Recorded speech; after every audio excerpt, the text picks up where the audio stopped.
Hi everyone, welcome back. I think this is going to be the workshop number 4, and in the last video till workshop number 3 we started VPC and we started the IP addressing, and I was showing the CIDR range and I was showing the various websites and a couple of other things. I think till we submitted till we covered the subnet topics, even though we did not go so deep, but as I said, this is not the workshop for basics of everything, but this is just to showcase the practical way of deploying something. So but I had to explain about this VPC and subnets, else I'm not doing justice to that, at least some part of VPCs and subnets. So that's why I was covering that. So let me continue that journey, and let's see how it goes in this workshop. Right, now let's log into this site. I'm going to aws.amazon.com. Cool, and here we go.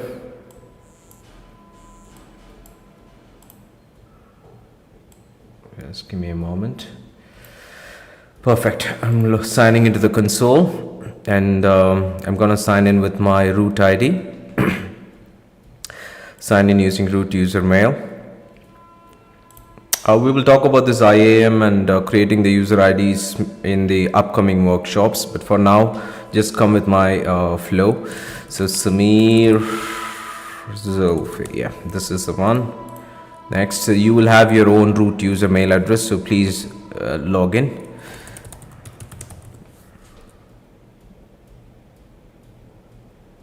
Great. Now what are we going to do next? So next is, before I continue on VPCs and subnets, I want to talk about something on regions, which is very, very important. Now, if you ask me, Samir, which region am I in? What is the region? So I am in this one, North Virginia. If you see on the right side, there is something called North Virginia. So what is North Virginia?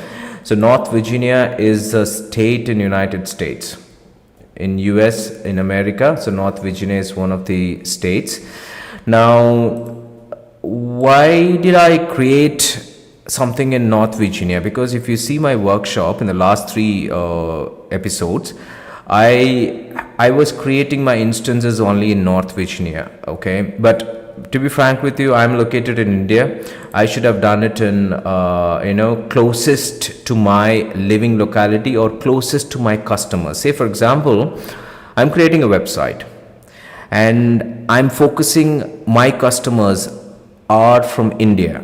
So the ideal way, the typical way, and the smartest way is to create your resources. When I say resources, to create your instances, to create your storage, to create your network, to create all other database, everything you should have been created in your region, whatever AWS is providing. Okay. Now, I will tell you the reason why I was playing around with North Virginia, but before that, I want to show you something. So on the top right, if you click on it, so you have different regions are coming up.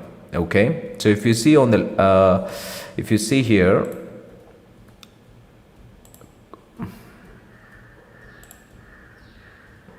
yeah, if you click on this, on the left side, you have something called the US East North Virginia, Ohio. And in US West you have North California and Oregon, and on the right side it's a code for that region. So it's a unique code, US-East-1, US-East-2, US-. So if somebody says US-East-1, it means they are referring to US East North Virginia. If someone says US-East-2, so they are referring to Ohio, something like that. Now, if you see Africa, they have something, one region is there. And for Asia Pacific, Hong Kong, Jakarta, Mumbai, Osaka, Seoul, Singapore, Sydney, Tokyo, everything. And since I'm from India, basically I should have chosen Mumbai if I'm focusing my customers are from, Indian based continent. Okay. Now I'm using, there is another region called Canada Central, and in Europe we have Frankfurt, Ireland, London, Milan, Paris, Stockholm, and in Middle East, Bahrain, and UAE, I think they have recently started a couple of weeks back, and South America, yeah, so we have these many regions. Now, what is the purpose of region? Say, for example, I'm in North Virginia and I'm clicking on EC2 instances. And if you see EC2 instances, there would be an instance running or there might be in a stop state, which we've been working in the workshop. Yeah, so if you see, there is one instance is running. Instance means, as you guys know, it's a virtual server. It's a virtual Linux machine which I've launched. Now, this instance is running, yes, and this is in North Virginia region. Now, if I click on this, now I'm just moving my region from North Virginia to Ohio. Just see what happens.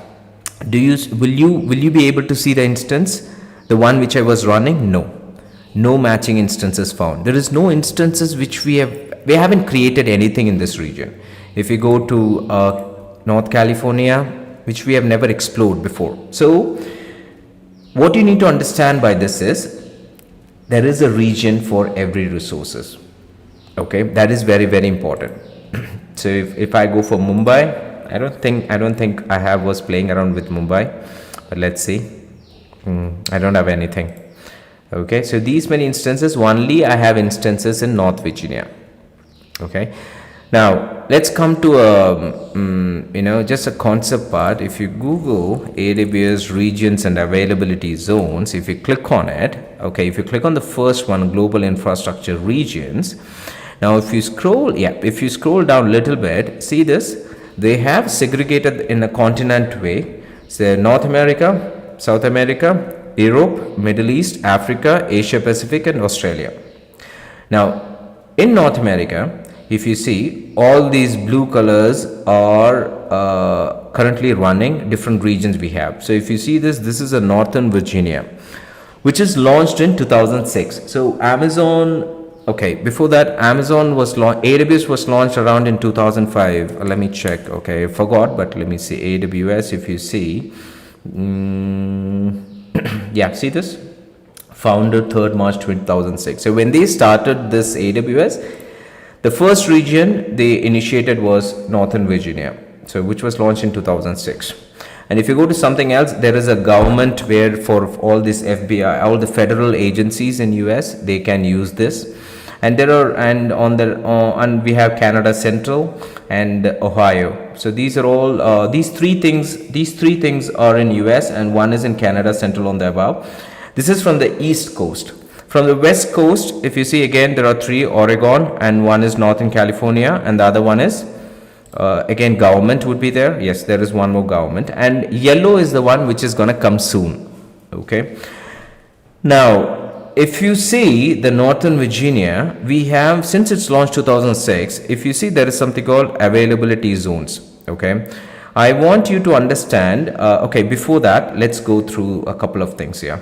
So Northern Virginia 2006, okay, and then if you go to the next one, this is launched in 2018, 2016, likewise it keeps on updating. 2016, this is coming soon, 2011, 2009, yeah, 2011. Okay, so these things, if you scroll down, you'll get the legends. Regions means this is in this color, yellow means coming soon, and you have in Northern America, you have these many regions. Okay, and I'll talk about this edge locations, local zones, and edge caches when I'm talking about the content delivery network in the workshop. Now, if you go to South America, in South America there is only one region, Sao Paulo, and that is launched in 2011. Yeah, and then if you go to Europe, we have many things. One is in Stockholm, and in UK we have one in Ireland. In London, if you see Ireland, it was launched in 2007 after the 2006 of North Virginia. So Ireland is also one of the oldest region. Then if you come, Paris is there, Frankfurt, and then Switzerland is coming soon. Spain is coming soon. Milan is coming soon. Milan is launched into 2020. Let me go to Middle East. If you go to Middle East, one is Israel is coming soon, and Bahrain 2019, UAE, yes, just launched this year, a couple of weeks back from today. I think this was launched in August, I believe, August 2022. And then you can Google it, UAE AWS region launch date. Start innovating. AWS launching. Yeah, see this? Oh, okay. It's launched in June. AWS launching new region in UAE in 2022. If you see this, there are a lot of blogs. So AWS blah blah blah blah blah. AWS region opening in 2022. If you click on this, no secure. Okay, so it's somewhere June, July, August. In this month, in these months, they have launched it. Okay, it's good to know information. Now this is Middle East. Now if you go to Africa, there is only one, which is Cape Town. In 2022 years back they started. In Asia Pacific we have a couple of regions: Tokyo, Osaka. In Japan itself they have two, and in Seoul, and then you have Beijing, and then Nixingxia. Again, both are in China. And Hong Kong, again, this is also in China. And in India we have Mumbai, and one more is coming in Hyderabad, I believe. Yes, it's in Hyderabad. And down below you have one in Singapore and one in Indonesia, Jakarta. So these many things. In Australia, yes, we have one in Sydney, and two are coming. One more in Australia, Melbourne is coming, and one in New Zealand, Auckland is coming. Now, say for example, what is the purpose of region? Now AWS always runs on a region. If you're creating any services in AWS, say for example a website, and you are expecting your audience, major audience, are from India, then what the wisest way of doing it is, you have to change your region into Asia Pacific Mumbai, and then you need to launch everything over here in Mumbai. Okay, if your customers are, say for example, if your customers are from Australia, then the wisest way of doing it is, you have to change it somewhere Asia Pacific Sydney, and then you need to launch all your instances there. So when you're working for a client, in some MNCs here in India, and then they will be having a client in US. So when you see their AWS console, all the console will be having, most of the consoles would be in US East 1. All the services would be there in that region. So I hope you guys got the regions thing. Okay, this is very, very important. Now you can ask me, okay, why I'm explaining everything in Northern Virginia, which is US East 1. Why didn't I do it in Mumbai? Okay, the only reason is nothing specific, because this is just a workshop, so I've just chosen one region. But for another reason is, since this US East 1 was launched first in 2006, all the services will be activated in US East 1.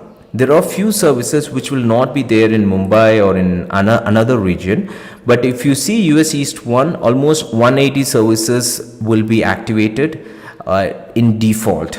So you don't need to worry about anything. So that is the only reason I'm working on this a workshop. So US East 1, but I would suggest you, if you're very well okay with this Mumbai, if you're really in passion to start something, in a website or some sort of resources, you can always, and based out of India, you can, or based out of whichever region you are, you can always choose that particular region and go for it. That is one disclaimer I want to give it to you. Now the next thing is, if you see the tab here, there is something called availability zones. If you see North America, for example, and I'm clicking on Northern Virginia, which is, Northern Virginia means what? Northern Virginia means US East -1, US-East -1. Now here inside this region, okay, there is something called availability zones. 6 availability zones are there. Now if you see here, US East, 6 availability zones. But rest of the region, if you see, in West we have 4, here we have 3, here we have 3. And then Canada Central we have 3, GovCloud we have 3, and here also GovCloud we have 3. Okay. Now if you go to South America, again South America we have 3 availability zones. So likewise if we go to Europe, so we have 3, 3, 3, 3, 3, yeah. And Middle East we have 3, 3. Africa we have 3, Asia Pacific we have 3, 4 in Tokyo, Seoul 4, 3, 3, 3, 3 then, and then we have Australia we have 3. Okay, cool. Now, what do you understand by this now? In Northern America, North Virginia region, we have 6, and rest of the regions either we have 4 or 3. Okay. Now, you need to understand this. What do you mean by availability zone? I'll just quickly open up a diagram for you. You can Google it. So, yeah, if you click on this, let's see whether we are getting that option. 17 local zones, 87 availability zones. Okay, if you scroll down, this one, nope, not this link, guys. Yeah, this one will work. So let me explain you in this way.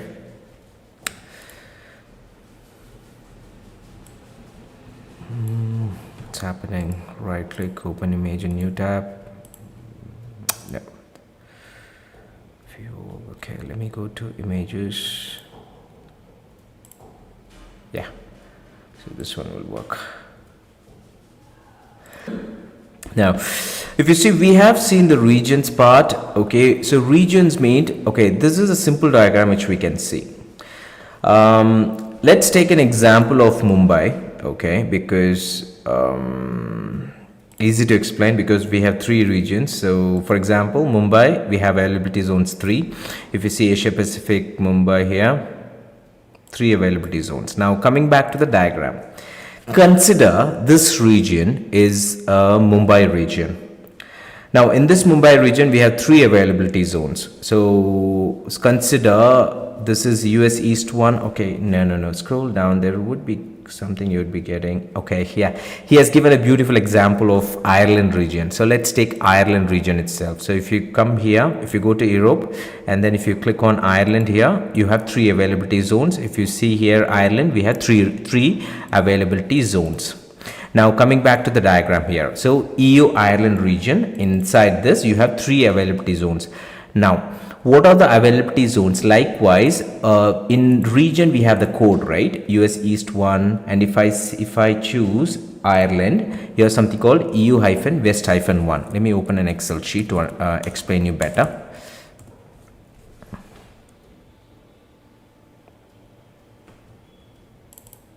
Great. So here we go. Say for example, this is a region. Which region we are choosing? We are choosing Ireland region, right? Ireland, and this is a code for the Ireland. So Ireland code is, if you click on it, what is Ireland code? EU-West-1. So EU-West-1. Now under this we have availability zone AZ. We will call it as AZ. Okay, so AZ will also have, okay, how many availability zones we have? 3, right? 3 AZs we have, availability zone. So inside this, for availability zone also we have codes. Great. Now if you want to see the code, okay, here you will not be seeing the availability zone code, but even though in the diagram they have mentioned EU-West-1A, EU-West-1B, EU-West-1C.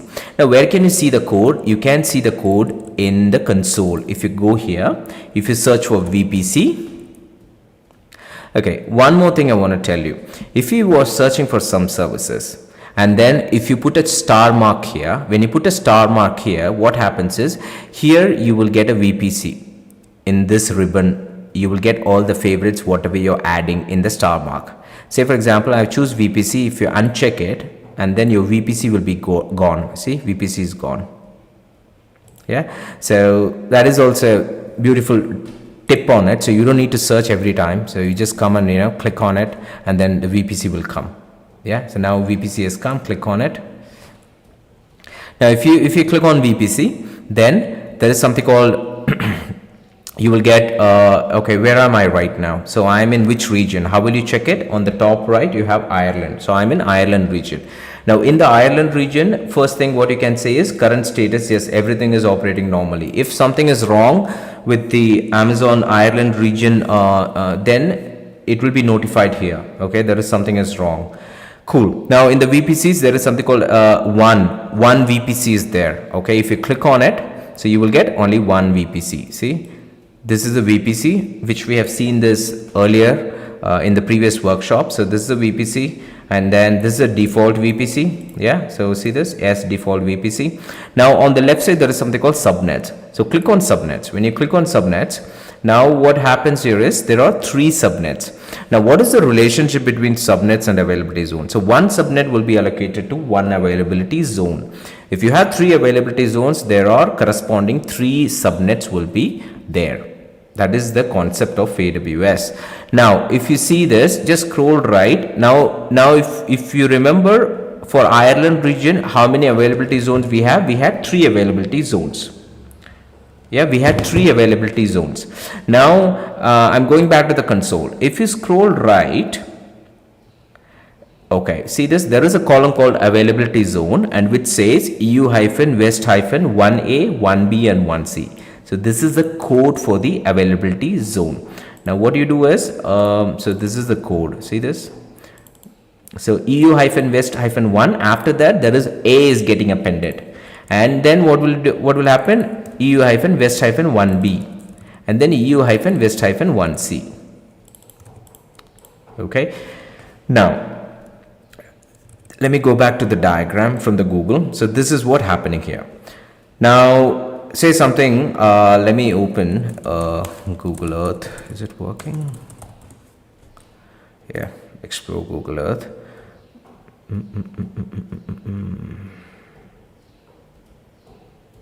Okay, in the meantime let me open maps also.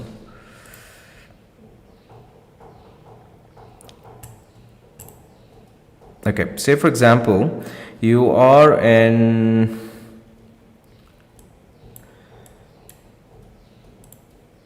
okay, let me close that.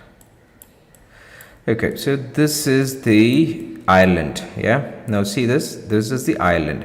Now if you see our global infrastructure region, yes, so you are here, you are in Ireland region. Now inside this Ireland region, okay, what happens is there are 3 availability zones. When I say 3 availability zones, see 1A, 1B and 1C. Now if I'm just scrolling up this page, and I want to show you something here. See this. Now this is a region, and you have 3 availability zones, 1, 2, 3, and inside the availability zone, what do you have? Inside the availability zone, there is nothing called data center. So data center is, they have put up they bought a building, they have an Amazon building somewhere in Ireland, and they have put a couple of data centers, and then they made it as EU-West-1A as an availability zone. And somewhere, say for example, this is Ireland. Okay, Ireland is a region, and they might have put somewhere in Sligo, or they might have put somewhere in Clonmel or Bray or Dundalk. Somewhere they have put all these 3 data centers, and all these 3 data centers will have a high speed resilient and yeah, so this is the concept of availability zone. Availability zone, nothing but you have a data center. Now if you ask me, Samir, what is data center? Yes, you have to go back. Okay, if you want to know, if you can go to youtube.com and just check it out. What is data center? Yeah, so if you click on it, so yeah, see this, what is a data center? What is it? You can verify this video. They will have this kind, I'm just telling this for the non-IT guys who is watching the video. So it will have all these servers like rack servers, all those. Hey everybody, if you have a goal you're trying to accomplish, check out Udemy. Udemy is an online learning platform. Okay, see this? What is a data center? The network's most critical systems and are vital to business continuity and operation. So this is how the data center will have. This video will provide an introduction to these environments and challenges of the data center. Physical security. So you just have a check on this. I would really suggest you to check on this inside Google Data Center, Amazon's massive data center. You can click this as well. Amazon Web Services is an unrivaled collection. But these monumental server farms are the very guts of the firm's wildly successful AWS, that's Amazon Web Services. So I would suggest you to go through this video just to understand the knowledge. So Finally, in a nutshell, availability zone means you have a couple of data centers physically located somewhere inside the island, and they have 3 availability zones, and all these 3 availability zones will be having low latency, and it is having a connectivity which will be having the high connectivity with fiber. Yeah, so this is the availability zone concept. If you go to my console, see this 1 subnet is equal to 1 availability zone. Yeah. Now the next thing is, so I am that AWS guy, and you guys will not. Okay, say for example, I am in this diagram. If you scroll down a little bit, there would be another diagram. Okay, see this. What happens is, what is my account? My account number is some couple of numbers, and your account ID would be something else. Definitely, it will not be unique. Now, I am launching an instance in EU-West 1. Okay, let's consider this way. Yeah, so I think this one will be working. Yeah, EU-West 1A. Somewhere they have launched it in Limerick. Okay, so Limerick is the physical location where they have the data center. They will not reveal those information, guys, but I just want to explain you some concepts, so I'm just making it as an example. Okay, somewhere in Limerick, and one more is somewhere in Cavan, and one more is somewhere in Dundalk. Okay, or maybe in Dublin. Okay, yeah, Dublin is a capital, so somewhere in Dublin. Now, what happens here is, say for example, what is my account ID? My account ID is, this is the account ID. So this account ID, okay, this is my account ID, and I'm launching an instance in EU-West 1A, which is in Limerick. Yeah. Now there is another account ID, maybe your account ID. You guys are having some account, right? Yeah. And then you guys will have the same thing. You guys will have the same thing here. Right now, yeah, so you guys will have the same details here, but for you, this EU-West 1A, when you launch an instance, okay, say for example, I'm launching one instance here, okay, which is, I'm choosing EU-West 1A when I'm launching an instance. Now when you choose EU-West 1A, it is not necessary that it should launch in Limerick only. Maybe for your EU-West 1A, maybe it might go and launch it in Cavan or Dublin. Yeah, so your EU-West 1A is not same as mine, and my 1B is not same as yours. Okay, so you need to understand this concept, very, very important. Cool. I hope you guys are clear, else you just repeat the video and check it out. So my 1A is not same as yours, and your 1B or your 1C is not same as mine. Okay, so that is very, very important on this availability zone concept.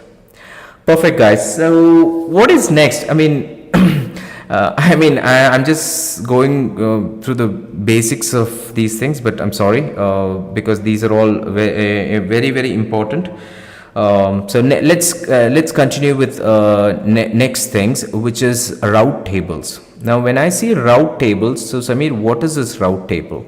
On the left side, okay, before that, I'm coming back from Ireland to North Virginia, my old one, where we normally created the resources. I'm closing the other tabs.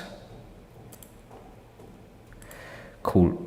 Now let me click on VPCs again. I'm in North Virginia, US-East 1, and this is my default VPC, which we have changed it. Okay, perfect. Now I'm clicking on subnets. I hope you guys remember, for North Virginia we have 6 availability zones. Okay, if you see US 1A, 1B, 1C till 1F, we have 6 availability zones. Next one, before we go to the next one, I want to tell you something. Let me open AWS VPC diagram. Please Google the same how I'm doing it. Let's click on this one, category. Yeah, let me click on the third option.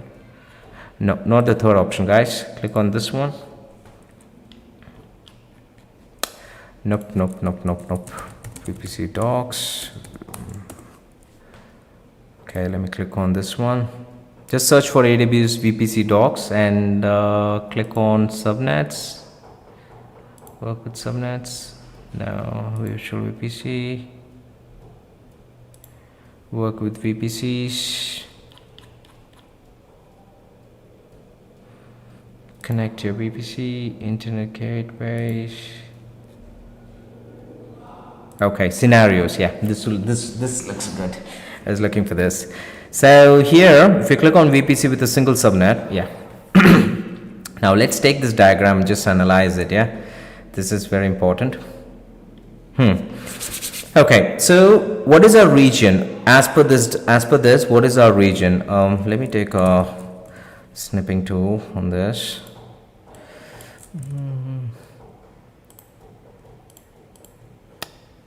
Yep. Cool, perfect. Great. Now, what I want you guys to do here is see this. So, what is our region? So, this is region is US-East-1. So, that is our region. Yeah. Cool. And what is our availability zone? Say, for example, this is my, let me go to my EC2 instance, okay? We will start from the EC2 instance because that is what we've been practicing. So when you click on EC2 instance and click on the running instances, when you click on it, now if you click on the instance ID,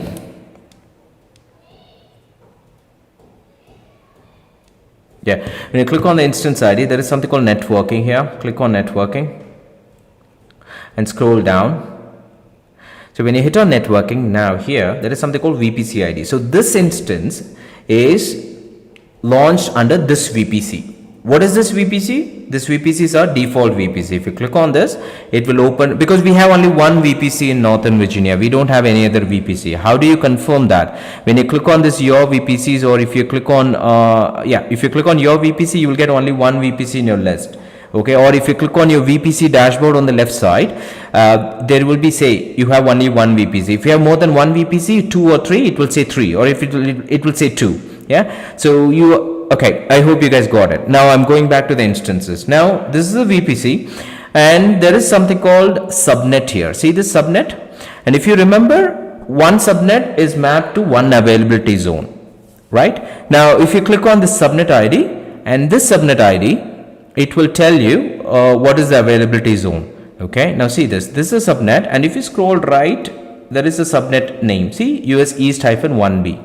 So it was launched in the US-East-1B. So what I will do here is, so availability zone is like this.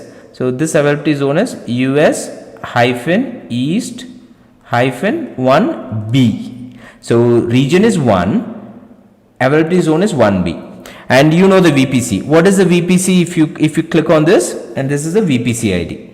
So if you copy and, okay, instead of copying and pasting, what I'm doing is I'll just making like VPC is a default VPC.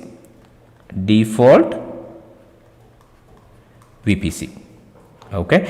Now the next thing, public subnet. There is something called public subnet. Now what is this public subnet? Public subnet is nothing but, I think I have said these things before in the previous workshop. Now if you click on subnets, before that,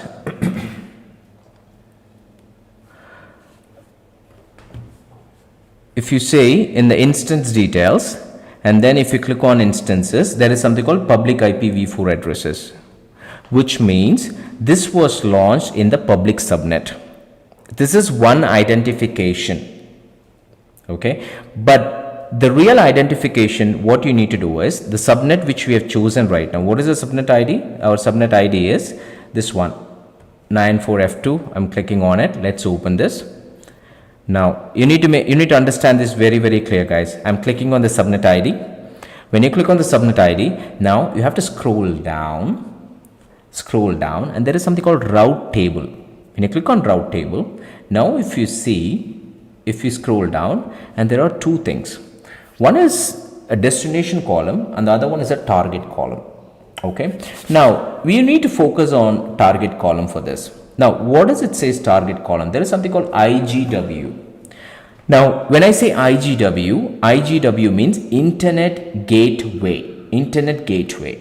Okay. Now, if you see this kind of setup in this workshop, I'm just telling you, okay, if you see this kind of setup, which means this is a public subnet, means the traffic can go outside and traffic can come inside from the internet. Okay, if you don't have this entry from any IP, it can communicate to the gateway. If you don't have this IP, which means that it is a private subnet. Remember that, very, very important. Okay, so how do you do that? How do you decide which is a private subnet and which is a public subnet? Yes, I'll tell you again. Now, this is an instance here. I'm clicking on the one of the subnet ID and then click on the subnet ID again. Now scroll down. If you scroll down, go to the route table. Remember that, and then scroll down. And here, if you have this kind of entry, which means it is the subnet can connect to the internet, and from the internet also someone can connect to this machine.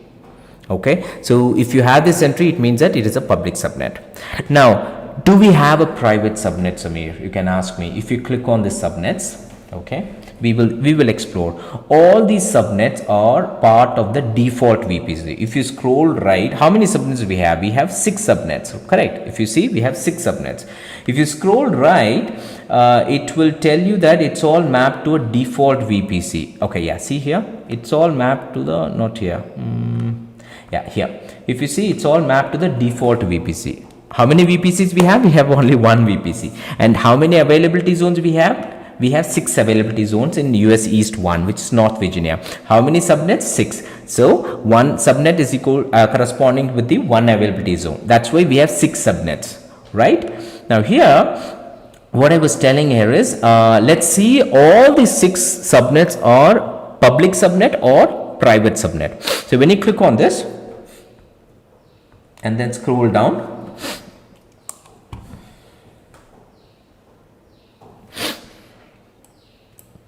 route table. Yeah, so now if you scroll down, yeah, this is a public subnet. It has internet connectivity. Okay, let's go to the next one. What is the next subnet? Second one. Scroll down, go to route table. See, it has public connectivity. I want you guys to do the same thing what I'm doing, so that you will get more experience and you will get more confident that you have explored these options. Now I'm clicking on route table. This is again public subnet. So all these about three. Now I'm going to the 4th subnet. Route table, again public subnet. Scroll down, route table, public subnet. Last one.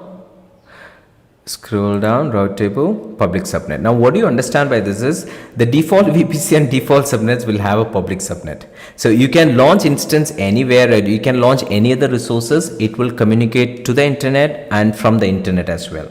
So that is a concept of public subnet. Now say for example, I want to show you something here.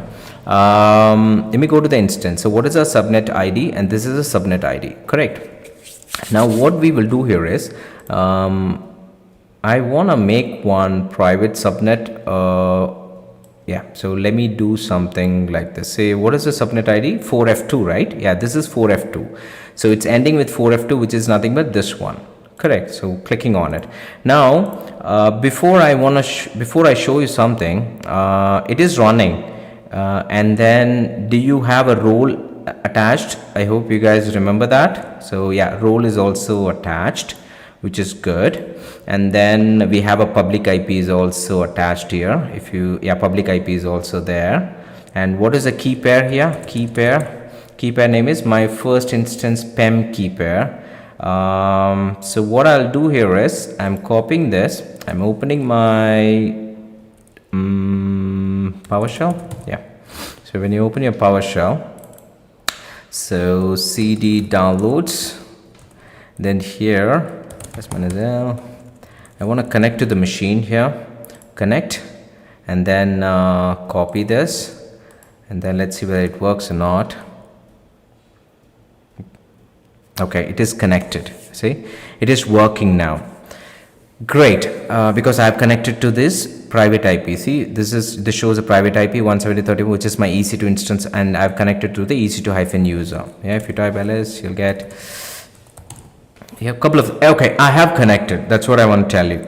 Now, what I'm going to do here is I'm going to cancel this. Coming back to the page, clicking on instance ID, and if you click on networking, and you will get the subnet ID, which ends with 94F2, which is what? Which is this one, 94F2. Now, what I'm going to do here is I'm going to the route table of this subnet ID, yeah, and then I'm clicking on this edit route table association, and here I'm going to, okay, see, we have seen one more issue right now. What is it? One more issue. The default one which we have entry, you will not be able to delete it, I believe. Route table association, yes, that is correct. The main route table or the default route table, you will not be able to edit the settings. What I thought was I wanted to delete this entry, and I want to keep only this one, so that I will make this public subnet into private subnet. But what we have learned in this now experiment, you cannot edit anything in the default VPC. You have to create something new so that you can customize your public subnet or private subnet. That is very, very important to understand. Cool. So the next one is, I hope you guys understood about this subnets. Yeah. Now let me go back to the diagram here. Now public subnet means currently right now this is a public subnet. So we can consider this one as a public subnet here. So let me go back to my snipping tool. Yeah. So this is the public subnet, guys. So this is the one which we have it right now. Okay, this is the one which we have it right now. So I'm putting a tick mark for this. Now, what is a security group? What is the security group? Now, security group is, if you come here and then what is a security? Click on security here, and there is something called security groups. Now, security groups is nothing but as per the diagram, security means what? It will make sure that who is coming inside the instance and who is going outside the instance. Like which traffic is coming inside and which traffic is going outside. The security group will decide which can come inside and which can go outside. When I say security group can decide, it means whoever designs this architecture, they can put the entry.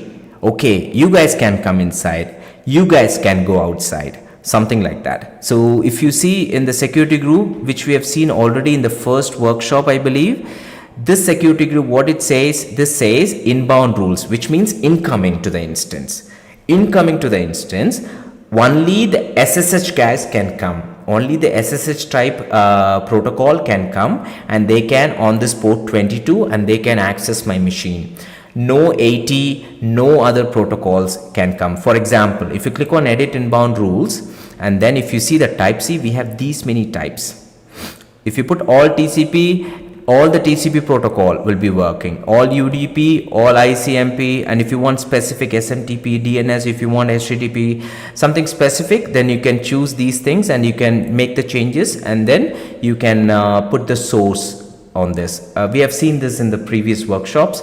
I'm not going so deep into this. So the security group is very important for the instance level. It acts like a firewall.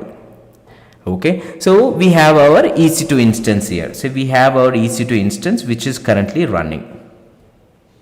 Correct. So these parts till here we are kind of sure, we are kind of confident. Okay. And what about this one now? That is the next one. So what about what about this part?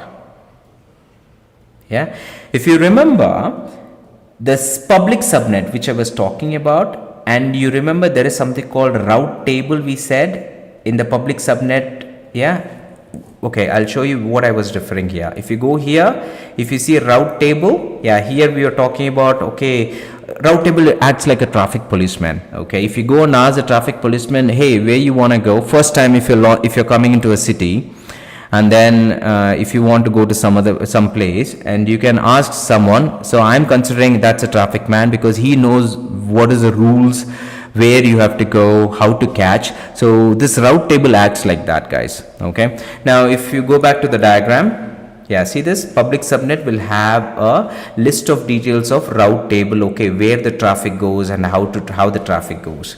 And from here it goes to the internet gateway. Now when I say internet gateway, I'm talking about this internet gateway. So this is the internet gateway I'm talking about. See this here, this is the internet gateway. This one and this one in the diagram is same. So this one and this one in the diagram, it's same. See this one and this one. this internet gateway and this internet gateway, this is what I'm talking. If you disconnect the internet gateway, you cannot access anything from the internet, or anybody can't come inside, and anybody cannot communicate to the internet also. So this is very important. Yeah, so when I say in the public subnet, if you say, hey Samir, can you make this as a private subnet? So what I was trying to do is, I want to remove this entry, remove this connectivity, total connectivity. So if I do that, what happens is, I'm just disconnecting the communication from the outside world.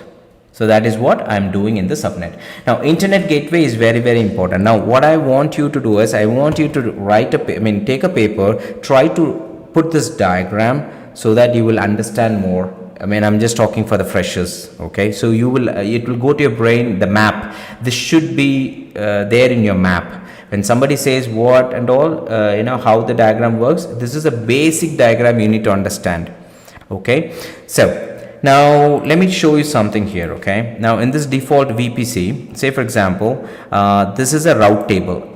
If you go to the route table, we have only one route table, which is the main route table, and this route table is connected to the all the subnets, because the default 6 subnets are public subnets, the default one. Okay, now here if you click on subnet associations, and then if you scroll down, see this route table ID is connected with all the subnets. So that's what, when you click on this subnet, for example 32F, if you click on this 32F, again if you scroll down, see the route table will come. This is the route table which we clicked earlier.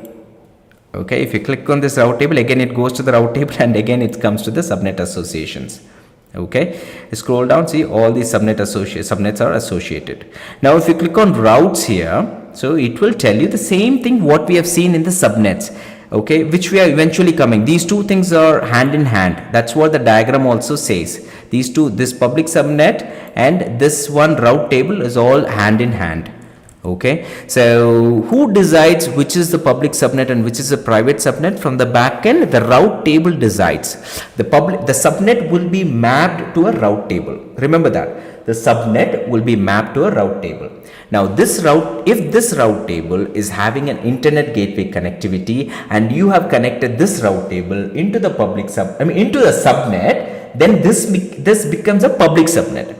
If this route table does not have a connectivity to the internet gateway, and you have connected this subnet into, this route table into a subnet, then this subnet will become a private subnet.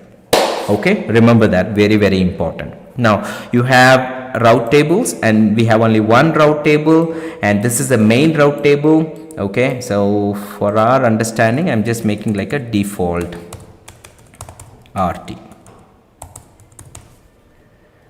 Right, and this is done. Scroll right. Okay, cool. Now the next one is routes. So if you see the routes, so all the routes is having connectivity to the outside world, which is IGW, which is internet gateway.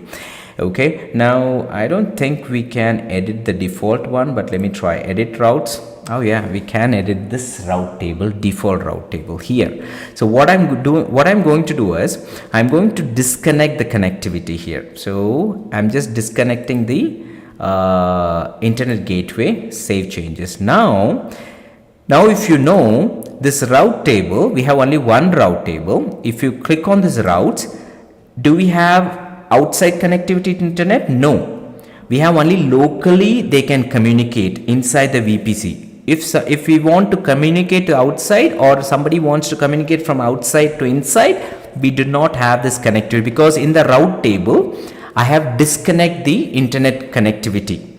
Now if you go to the subnets here, again you will get the same thing. Say for example ours is 4F2, right? So this instance is connected with where, let me click on instances. If we click on instance ID, if you click on security, sorry, not security, networking, and then subnet, see 4F2. Okay, so this is 4F2. I'm clicking on 4F2, and what we will do, we will check the route table. Now here, what does it says? Earlier it was IGW was connected. Now it is not there. Now if you go to the PowerShell, okay, now I'm just exiting. See, I can't type anything because the connectivity is lost. Okay, now if I'm okay, let me close it, and then I'm opening it again, Windows PowerShell. Okay, now if you go to connect here, SSH client, copying this and going back to my PowerShell, going back to downloads folder. Now if you type this command, it will not connect because the internet gateway connectivity, we have removed it from the route table. So that is very important. Remember that. Okay, so this diagram, if you go to this diagram, this is very, very important. You should have the internet gateway connectivity in your route table. If you have that, only then it will work. Again, internet gateway is one component, guys. Okay, we have a lot of components like transient gateway and a couple of other things, but that is not part of this workshop. But for this workshop, you need to understand this internet gateway, very important. Okay, good. Now where are we right now? Let me check the PowerShell. Is it connected or not? No, it says see connect to host, connection timed out. Now what we will do is we'll go back to the instance, and then we will try to add the edit the routes. I'm going back to routes, edit routes. So what I'm going to do is, okay, from all the IPs, IGW internet gateway. So just type internet gateway, you'll get this internet gateway. Click on save changes. Now it will be an immediate effect. Now if you put the up arrow, if you hit enter, so it will work immediately. See, it's connected. So the internet gateway, you need to remember that. Okay, now how would I say where is the internet gateway? Again, on the left side there is something called internet gateway. So you will have only one internet gateway. This is the one which we have added. See this IGW 0A, and it's end with 3B4. If you click on route tables here on the left side and click on the route table ID and scroll down and see IGW 0A 3BF4, the same thing, because we have only one internet gateway available, right? Now this is attached to which VPC? This VPC, which is a default VPC. Now if you click on actions and if you click on detach from VPC, detach means you're disconnecting. Okay, it says, what is that? Please unmap these public error before detaching the gateway. This is also another error which we are getting. We have to unmap those public subnets from the route table. So what he's saying is, if you have to go to the subnets, and then you have to go to these things, and then you have to go to the route table here, and you need to delete everything from there. So only then you can detach the internet gateway from the VPC. Actions, detach from VPC, detach internet gateway. See this, VPC has a mapped public. Please unmap those public IP addresses before detaching the gateway. Okay, this is one thing, but I'm suspecting there is another thing. Say for example, I'm clicking on instances. Okay, I'm gonna terminate this instance. Actions, sorry, instance state, terminate the instance. Click on terminate. So when you click on terminate, what happens is my public IP would be gone. My instance is already getting terminated. Yeah, now if you refresh it, so let's see what happens. Actions, detach from VPC, detach internet gateway. Again it's giving the same. Please unmap those public IP address before detaching the gateway. Now what I will do here is, just for our research purpose, I'm going to the route table. I'm clicking on routes, and here I'm clicking on edit routes, and I'm gonna do the same thing here. If I remove this, saving the changes, so I have delete the internet gateway from the route table. I'm going back to the internet gateways. Now here actions and detach from VPC, detach internet gateway. No, again we are getting the same issue. So what I'm suspecting is the same thing. You have to go to the subnets and you need to either delete the subnets or which is waste of time, but I thought of showing you that why we are getting that error message. So why we are getting that error message means because this one is having that mapped, that's why. So anyways, that is not worth of doing some research on that part, but understand that concept. Okay, so this is very important. The internet gateway, route tables, subnets and VPCs, these are all very, very important. Now I want to tell you something else as well from the VPC end. Not from the VPC end, I'm sorry. There is something called elastic IPs. So just see the elastic IPs here. So what is this elastic IP?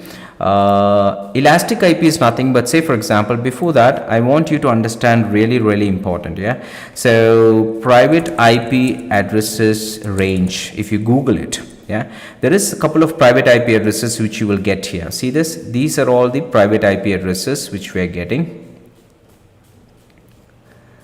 So scroll down, yeah, see this, these are all the private IP addresses. I want you to do a complete, maybe you can have some basic tutorial on this before you jump in, or if you want to know more about this. So whatever IP address we are getting, okay, in the instance, those are all public IP addresses. Okay, apart from these three ranges, everything is a public, and only these three things are private IP address. So now this public IP, right, say for example, you are launching an instance and we are getting one public IP, and then when you can communicate to that public IP on the internet. Private IPs on the internet, it will not be communicated, okay, as simple as it is. Always remember these ranges. If you see these ranges, any numbers between this, it means that it's a private IP. If you see any ranges between these, it's a private IP. Anything apart from that, it is a public IP. It might be an interview questions, but remember this very important. Now, what is elastic IP, Samir? There is something called elastic IP. What is this? Now, the public IP which we are getting right now, I will do a quick thing here. Launch instance. Yeah, I'm launching an instance. I am just giving some demo instance here, and then scroll down using Linux. Okay, instance type, I'm just choosing t2.micro.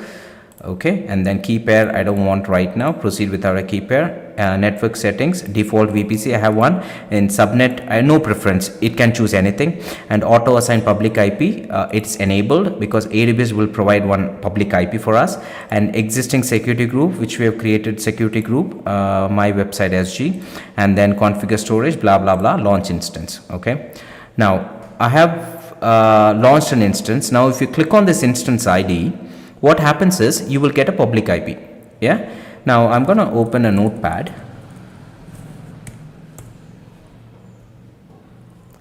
Now, yeah, so the instance state always will be in pending state when you launch an instance. After that, it will become running. Now, if you see, there is a public IP address called 34.239. So just copying this. Okay. Yeah, so this is my public IP. Yeah. Now, private IP. So what is my private IP? If you see my private IP, it is 172.31 dot something. Okay. Now what I'm going to do is it is running. Okay. Now you can, if you click on connect, and then if you click on connect, it might take 2 to 3 minutes to boot up. But let's see.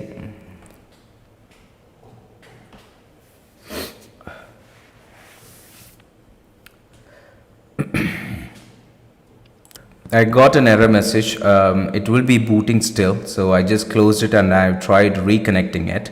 So I'm still getting this issue. So make sure that your network connects. So I just want to check quickly whether my security groups are fine or not. So I'm just clicking on it. I think security groups, we did not change anything because last time we were able to connect, and we have chosen the sources from all the IPs, the 22 port. So we need to give it some time. If you click on instance, and this is still in initializing mode. See, status check is initializing. If you click on status checks here, it's still initializing. So let's give a minute or two. Well, for me, it's still initializing mode. It's almost took 3 minutes, I believe. It's still in initializing mode. If you see the status checks, it's still initializing. But still, I want to click on connect. Let me see what happens.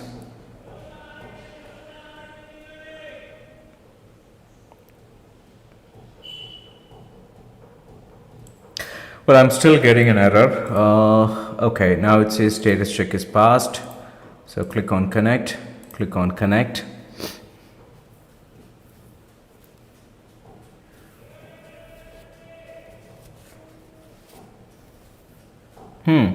So see, it says EC2 instance cannot connect. Now the problem is, how do you troubleshoot this? Yeah, the first thing is you have to check the security group. Yeah, so when you click on the security group, security group, it shows 22 port, 2 GP source, everything is fine.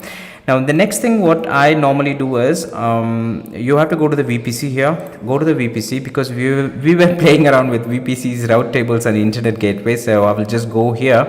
And then also the subnets, so which subnet it was connected, we have to check that as well. So subnet is connected to 94F2, 94F2. So if you see this 94F2, it is here. So click on this.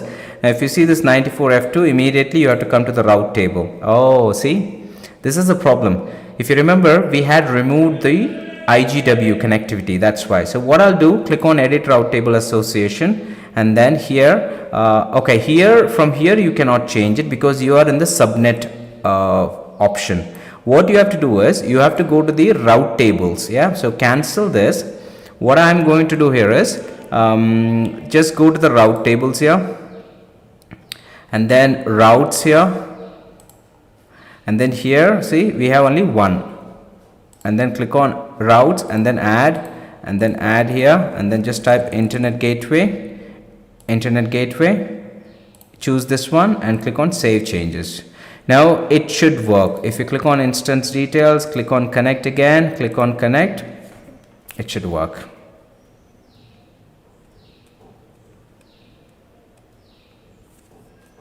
See, it worked. I hope you remember this. So just do this kind of repair work, and fix it. Cool. That's perfect. Now our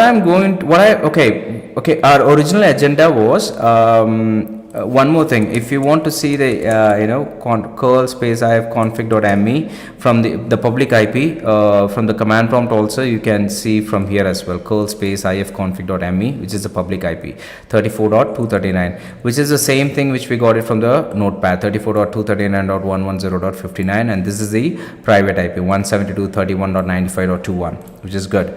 Now the next thing is, say for example, I am going to stop this instance. Now I'm going to stop this instance actions, and I'm going to instance state and then stop instance, stop it.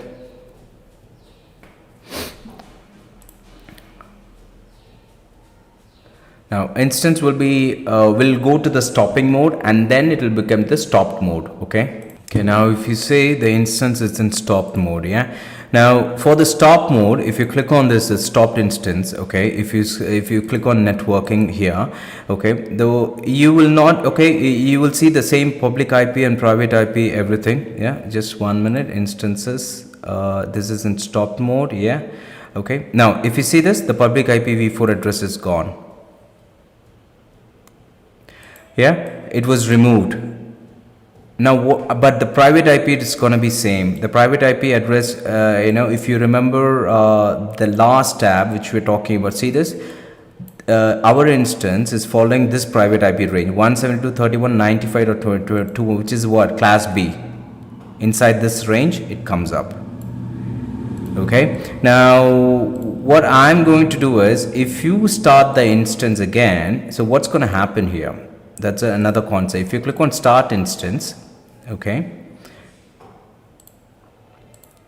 it will go to the pending mode first, then it will become the running mode. Now if you refresh the screen, if you want to see what would be the public IP of this, see the public IP, you got it. I'm going to copy this and I'm going to put it in my notepad. Let's see whether are we getting the same thing or not.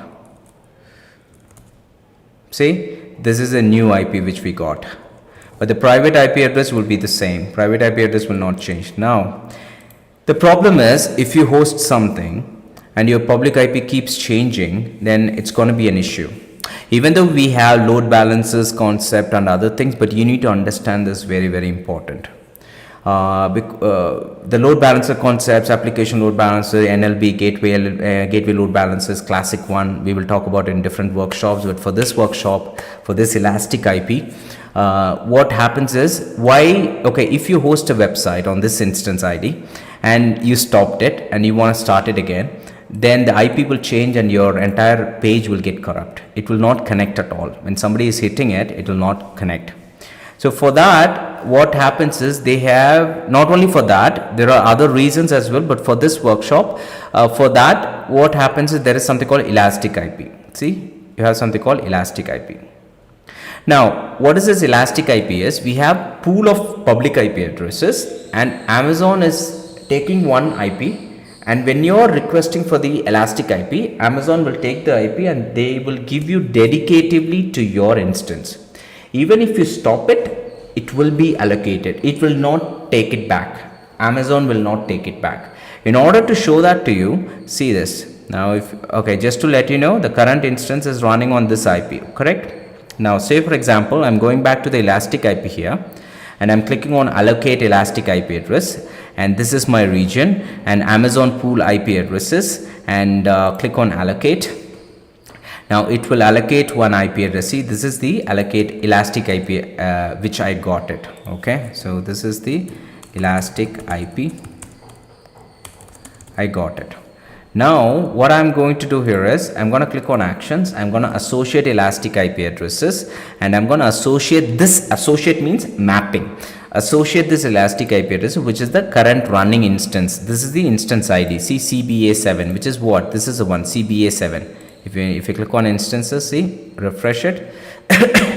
See, CBA7. This is the current instance running. So I'm assigning and I click on associate. When you click on associate, now if you go back to your instances and then see this, your instance, if you refresh it, see, you got the same public IP addresses, which is the same thing. Now if you stop the instance, if you click on stop instances,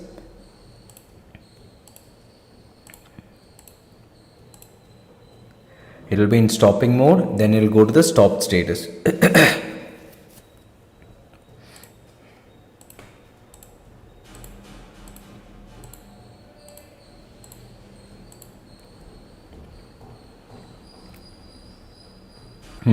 Now this is in stopped state. Now if you click on it, see, your public IP address was not vanished, but the problem is the billing issue.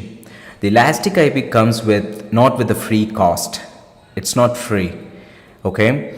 Because Amazon is dedicatively giving you one public IP, but if your instance is not running at that time, then the time when it stopped, the time when the instance was stopped, from that time it will be billed. The elastic IP will be having a charge. So that's why Amazon says, until or unless if you keep your instance running with the elastic IP, we are not charging. Once you stop the instance and the IP, the public IP, which we are giving you to you, from that time it will be charged. So now my instance, I will get charged for this things. Okay, so always remember, if you're buying for the elastic, if you're buying an elastic IP, make sure that it is associated with a running instance. As long as the instance is running with that elastic IP, you will not be charged. Okay, remember that. But that is not the right approach. Right approach in the sense, when our workshop is getting expanded, we will talk about the load balancers. So we don't need this elastic IP concept. But why I've shown this to you, that's you need to have a basic grip understanding on this elastic IPs as well. Okay, so understand this. Now what I'm going to do is, I don't want this elastic IP, so I'm going back to elastic IPs on the left side and refresh it. So I have my elastic IP. I'm clicking on actions. I'm disassociate. Disassociate means you're unmapping it. I will be unmapped, but still it will be here. You have to release it. Click on actions, release elastic IP, click on release. So there are 2 steps. Once it refresh, now it is not there anymore. If you go back to your instances again, and then if you refresh it, your public IP would be different. See this? Your public IP is not there because it is stopped. Now if you start it again, what will happen? Your public IP will be having a different IP address. Now I think that's all for this workshop. Let's take a break and then come back. Then we will continue the rest of the topics, guys. Yeah, thanks a lot.